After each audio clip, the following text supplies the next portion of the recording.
Good afternoon. Just want to begin by saying just really proud of our football team, and I felt like that the guys were ready to play, and they played hard. A lot of things to correct and get fixed, but I thought the effort was tremendous. I thought the just staying together, staying positive on the sideline, and being able to be at our best at the end was critical on both sides of the ball and special teams. And so I thought that showed up, and I think our leadership showed up, and just the things that makes your program who they are, and to be able to stay together, stay focused and locked in, and be able to just make those critical plays at critical times was really important. So a very important win for us, for our program. So just really proud of our coaching staff. You think about you have 15 coaches that they consider accountable coaches. Those are the ones that coach on the field, that can instruct players. You have 10 full-time assistants, you have the head coach, and then you have 4 of those GAs that we have, all right? And so you think about all those guys. We have 9 new individuals in those positions. 4 GAs, all of our GAs from last year's staff all got full-time jobs, which is awesome. That's what you want them to do. And we have the 5 new on-the-field coaches. And so that's a lot of guys to be able to get on the same page and without any preseason games.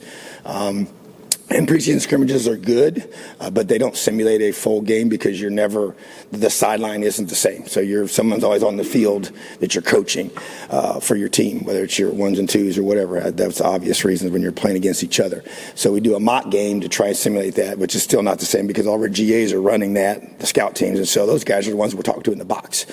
And so just all the communication that it takes to be able to function on game day, collect data. Me calling the defense, having Chad in that new role. We had a whole new series of things, a whole bunch of new guys working in that together. The guys in the press box were all new that we're talking to. The time clock, the time management, the clock management, all those things are all part of this. 35 new players that weren't here before. So it's just a lot of new faces. And so you can come into a game that we knew was a very important game against a good football team.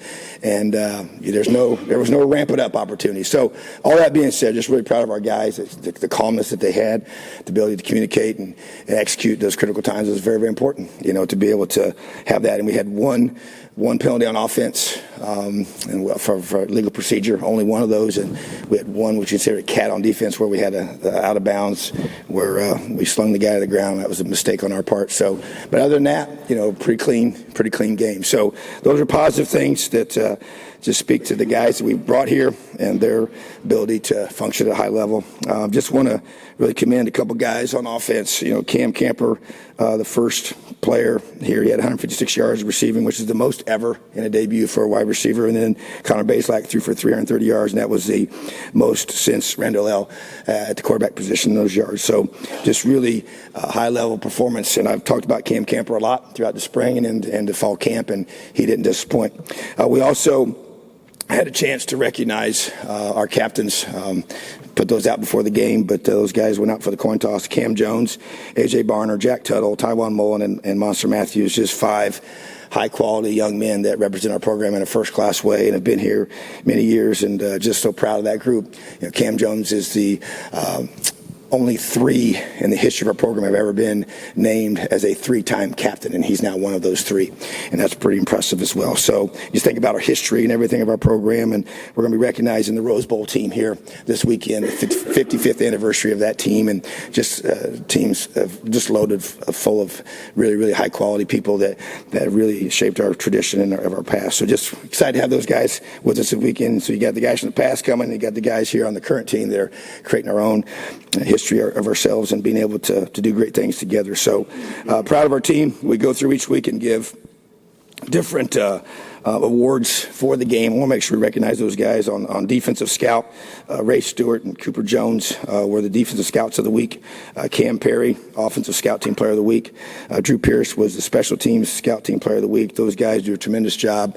Give us a look. I tell you what, Cam Perry is really, really fast and quick, and a lot like number one we played against. That's who he simulated all week long and did a phenomenal job. We're going to need that again this week. They got a guy with the same jersey number that's probably faster than the number 1. So just once again, we can't get ready to play without those guys. And then in the game itself, offensive players of the game, Connor Bazelak and DJ Matthews, just awesome to see JJ back. He's been through so much. It was not just a physical recovery, just the mental strain of that whole long process of that injury a year ago, and just to see him out there playing again, doing so well, and just probably just a special young man. And then defensively, Cam Jones and Lance Bryant, Cam, 12 tackles. Just, I don't know if you can put a price tag on his leadership. I think, and I texted him, it was probably about 3 a.m, but just said, man, I tell you what, I couldn't be more proud of a young man. I said, you willed this team to victory during that game. And after I brought him up in the fourth quarter, he spoke to the team, and it was that way the whole time. And I could say it about several other guys. I mean, Taiwan was the same way. Jay Will, same way. I mean, just AJ Barner, same way. Jack Tuttle was amazing on the sideline with our guys, and just being a great leader, and just monster, when he went out, and just there encouraging and challenging. It's just this group's got something special to him. I really do believe that, and I think it showed. Lance Bryant, I've been complimenting him all fall camp, and he played like I expected him to, and he was a big, got the huge cause fumble and just pressures and tackles, and very productive. Special teams, we had 3 of them. Charles Campbell, 5 for 5 on his kicks. We saw last night how important the extra points are in every single game. It's taken for granted, without question, that you're going to get the extra point. Talk about field goals, and those are huge as well, but man, every point matters, and so Charles was 5 for 5. Josh Sanguinetti just playing great on special teams, and then Noah Pierre. I mean, what can you say about that kid? I mean, we actually switched him to a new position when somebody went down, and he goes down and covers a punt and gets a great tackle on a really talented athlete. So Noah Pierre is a phenomenal player for us, and just got so much heart and grit and toughness and fight. So he kind of epitomizes our football team. So those are the guys we recognize from the game, and obviously, as I mentioned even in the post game, that a lot of things to clean up. Didn't run the football very good at all. Got to improve that. Although they loaded the box and were determined not to allow us to. There's no question. The film shows that quite a bit. But we got to improve up front in that area without question. Didn't tackle very good. Missed 23 tackles. That accounted for a lot of their yards. So that was really disappointing. Tackled really well at times. I think number 2 is an elite running back. I think he's really special. And I think number 1 is an elite runner with the ball in his hand. And he had 99 yards after he first touched it. So so we got to work on that. We got to do a better job of vice tackling an athlete like that. 3 sacks. The takeaways were the difference in the game. We always say that takeaways, tackling, and effort is what we have built our defense off of. We didn't stop the run good enough defensively. That has to improve, and it will. And but 4 takeaways, changed the game. And we had 1 at the end of the first half, and we're like, guys, we got to get another one. And we got the second one. Said, guys, we got to get to win this game. We got to get 3. And obviously got the 4th one there on the final play, but thought our special teams coverage units were really on point. I didn't think our kick placement on punts was what it needs to be at the highest level, but specialists were really good, and just got to be, how it is week 1 to week 2. We expect a lot of improvement out of our team, but I was very. I knew what this game meant to our team and to this season, and so just to be able to find a way to win the way we did, to go 75 yards with no timeouts, the way we were able to get the clock down to give us that amount of time.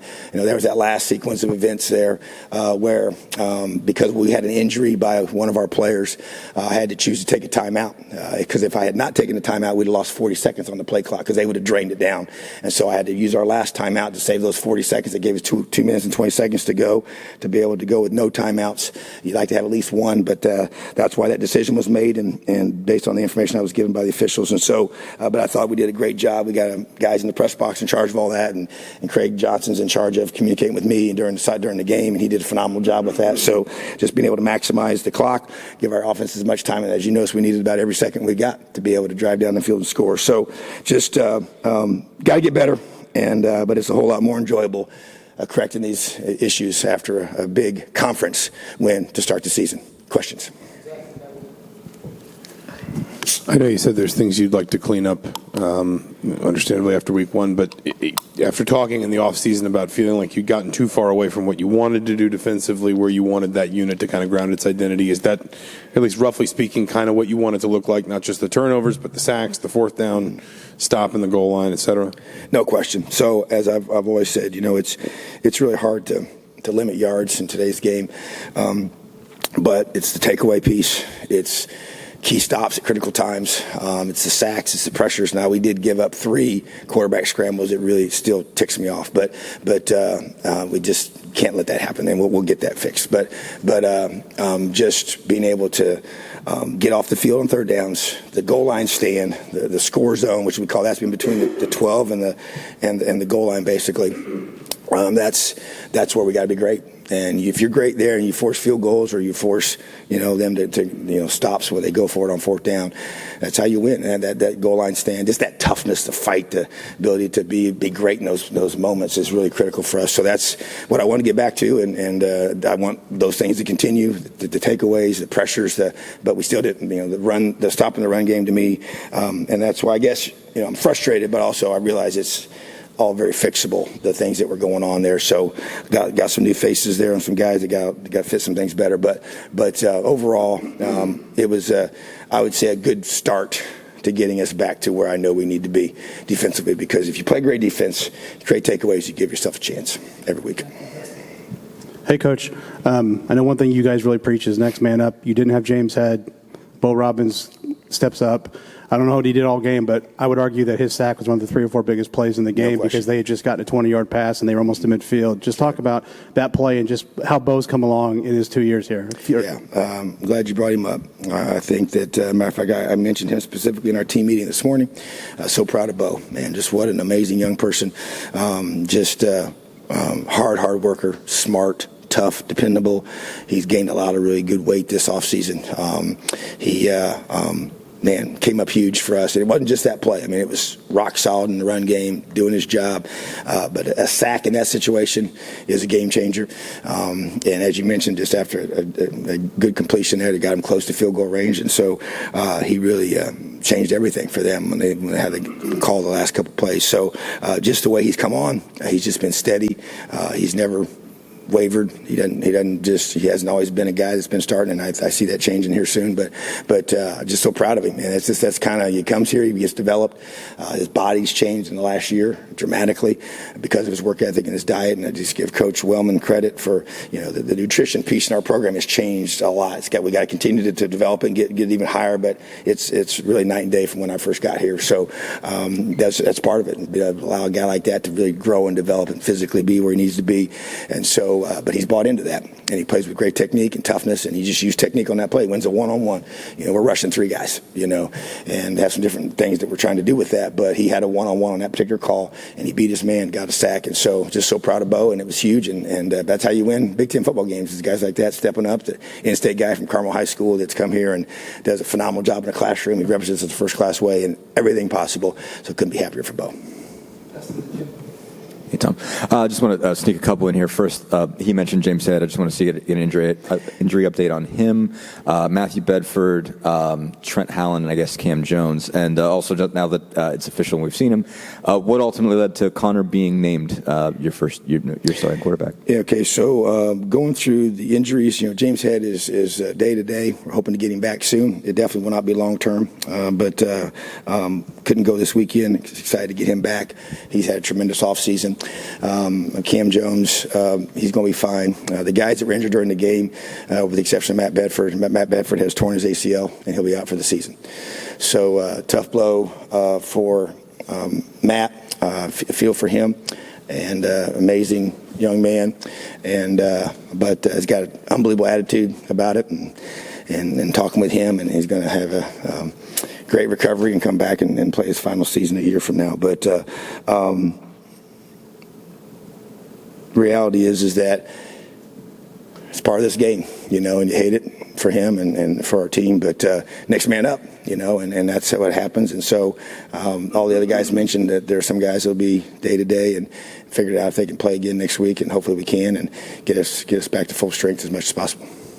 And then you ask about Connor. Okay, so, and I know, and I apologize in some ways that I couldn't talk about the quarterbacks much, but that was by design. I did not, I get it. You guys got to write your stories, and I didn't give you much help with any of that. But at the same time, it was a very, very highly contested competition, for this whole time. But I think the things that showed up on Friday night, to me, those things were probably, big factors. The poise that he shows in that moment when you have to just kind of have ice in your veins and just go make plays, and things are happening. They're throwing stuff. You don't even know what they're going to run all the time, and you're trying to adjust and anticipate. It's early in the season, so you don't have a whole database of what they're going to give you schematically, other than based off one game from this year and last year's work. So he has to make quick decisions, and his accuracy, getting the ball to receivers, throwing the ball down the field with that accuracy is another thing, and just has a really good command of what we're doing. And to me, even though it was a tough decision, and we got two really good quarterbacks, that was a decision we decided to go, and obviously he came up big for us, and I wasn't surprised. Tom, something you've mentioned a couple of times, even before today, that have stood out to me in regards basically to game management, time management. And I think back on games like in the Gator Bowl and things like that. But even with all these new names and faces, do you think that you're at the absolute zenith of where you have been at your period at Indiana as far as time and game management? Because it seems to and feels that way. Well, to me, hopefully you learn and you get better, and I've made mistakes early on, and you learn from that, and you learn how to do a better job of getting the right people in the right spots to get you that information in an efficient way, and a timely way, and an accurate way, and then you got to trust your gut, and how I just think hopefully like anything in life, the more you do it, the better you get at it, and you work really hard at it. And I really study hard for that, and with having all the calling the defense piece and having Chad in that role to make all the adjustments, and we're communicating the whole time, but we have a whole systematic way of how we handle that, and then the way we handle the timeouts and everything with that when we're on offense. So to me, it's important. It's a huge part of the game. It's a huge part of my responsibility, and I have to be able to multitask, in a hurry, and so, but that's where you trust the people around you, and I think that was evident in that moment. On Friday night, it was evident in our team and how they performed in those moments on both sides of the football and with each other. And that's LEO. It's not making it about you. It's giving other people responsibilities and trust them to do it, and not trying to do their job for them because you think you're better than they are or whatever. And you trust them, and you hire good people and you let them do their job. So, but it's just it's teamwork. It really is, and I couldn't do it without an amazing staff and a group of guys. So we got to keep getting better, keep working on it. But we've definitely seen growth in that area. Coach, I wanted to ask you, with Matt out, how you graded Parker, how he played on Friday night, and also, is that competition open still this week, or is that his spot right now? I would say it's his spot, and he played 44 snaps. So, it's just, I think back, and as much of it as a gut shot as it was when I found out, the news, I think back to 2019, we lost really, really good player that I had said going into the season, that's like the one guy we can't afford to lose, was that particular player at that same position. And that's when Matt got his first opportunity, and I promise you, we really didn't think he was remotely ready at all, when we knew he had to go. Matter of fact, he had to go play against Michigan State that very next week, in his first start. So, it's, I thought he did a lot of positive things, without question. He's very smart. He's played a lot of football, not at this level. And so, but the good news is he got a chance to play 44 snaps against a really good defensive line and a good scheme. So that makes you feel better. And then we got to get other guys probably shuffle around a little bit to create that depth. But we got some good young players that, it's amazing how sometimes guys, when they're forced to really rise up, they do, and that's why you recruit and develop guys. And a guy like Josh Sales, this is a challenge to him. He's got to step up, and be ready to go. And other young guys, and Bray Lynch, I think of him. He played 2 straight seasons of undefeated football in the best program in America, in a very college-style offense, in the state of Texas and at Westlake High School, and was their starting left tackle for 2 years in a row, and played every single snap those 2 years, and played football at a very, very high level. So those guys are going to have to be thrust into opportunities, and even a guy like Khalil Benson who can play inside and outside, those opportunities are going to be there. So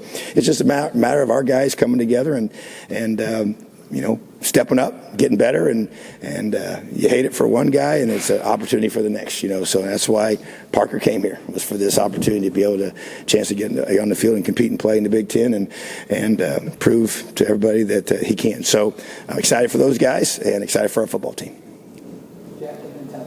Coach, you mentioned the 23 missed tackles on Friday, and I think after the game you said it was the least amount of live tackling that you did during fall camp. So I guess, what are you doing to improve that? Is that something you hope that there's just natural progression with more games? Are you tackling more in practice this week? I guess just what's your approach to improving? Yeah, and it's a great point. I think also, too, I think it was who we were tackling. Number 2 and number 1, I think are really talented players, and so not going to take anything away from them. We will not tackle more live in practice. That's not going to happen, but we will definitely do some additional drills per the issues. And we basically when we create drills, we take the film and simulate that whatever happened in the game that we didn't like the response or the result, and we recreate it in practice. And so a lot of leg drive drills, we call it drive for 5 with our tackling technique and the way we do different things. So we're going to do more drills for that and just for different things for wrapping up. And we have a gator roll that we use that most people call that anyways. But anyway, just trying to do specific drills against, and we may even tackle, our scout team running backs, in drills like that, but not going against each other, ones versus ones kind of thing. But it's, I don't know if you can ever, I don't know if I've ever had a game one where you say, man, we had awesome tackling in game 1. I just think it's hard to do that. And yes, it is true. We did tackle less than we ever have live, but we also work on it a ton. So, and we had a lot of good tackles. I'll tell you that one tackle that Taiwan had at the end on that jet sweep was phenomenal, and that kid, I tell you what, he came to me, he grabbed me, he's like, Coach, we are winning this. This is like with 5-6 minutes to go in the game. He's like, Coach, we're winning this football game, and I said, I just keep playing, buddy, just keep on playing, so, but it was just that grit and toughness that I could just go on and on about guys that were just so determined, and it showed up at the end for a guy like that. Coach, I wanted to ask about Bradley Jennings. I guess when you're looking at guys in the transfer portal, when you're watching Bradley's film, when you're talking to him, what stood out to you as like he's a guy that we have to get to IU? The surge to the ball. The burst to the ball, the acceleration, the violence he has. He's a powerful kid. He is a good tackler, but he's playing his first game with us in a new system, and I think it showed up a little bit, some of his fits. But I tell you what, he's a really, really good kid that loves football. I mean, he loves it and studies it, cares a whole lot, and. It was interesting. So we do book studies every year, and so the book that we did with our team was the Traveler's Gift during fall camp, and there's a chapter in there, and it's about Abraham Lincoln, and he talks about why he picked General Grant at the end. I know he picked several different generals, and it didn't go real well, and so he had to pick another one. So, but then he was asked why he thought that he was going to be successful. This is before the war was won, and he said, because he cares as much as I do, and he's going to fight. And I shared that with our team. I said, I want to find a bunch of players and a bunch of coaches that care like I do and want to fight. And they want to fight to find a way to get the ball carried on defense, or stay on that block on offense, or make that play as a receiver, or make that throw as a quarterback. And so, to me, I think Bradley cares. And I think he plays his tail off. And we want to find guys like that. And I get it. We have been asking a million times about how do you, bring in new guys and get them to buy into your culture. Well, it's not easy. I mean, you don't know them as long. It's a shorter process, and it's a tough judgment call. But those are things we're looking for, because to me, that's what shows up out on that field when it matters. And there's a lot of kids across the country, and but how do you get the right guys that want to come here, and that you want them and they want you, and get that combination? And so it's just. But that to me is what it comes down to, and guys that want to work, and I got a lot of guys down there in that hallway that are like that, and that's important, because it's tough. And every game, you watch them. We got a chance to watch a few games on Saturday because of not playing, man, it's hard to win. It's tough. A lot of things have to go your way, and things can go against you that are just out of nowhere sometimes. But coming together, fighting together, stringing together, working together, and finding players like Brad that want to be here and want to play their tails off for the guys around him. So I think that's what he brings. Tom, over here. I'm just curious on your philosophy. 23 seconds on defense to stop them. And I know Florida State had a situation where, 99 yards to stop them.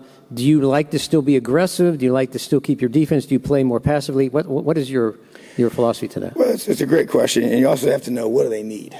They just needed a field goal for us. And so, without giving away what we're going to do in those situations, I would definitely choose to be aggressive more. Now, if they have to have a touchdown, okay, and not a field goal, that changes things. You know, you're going to be willing to give up the underneath, because what you're trying to do at that point is get an inbounds tackle.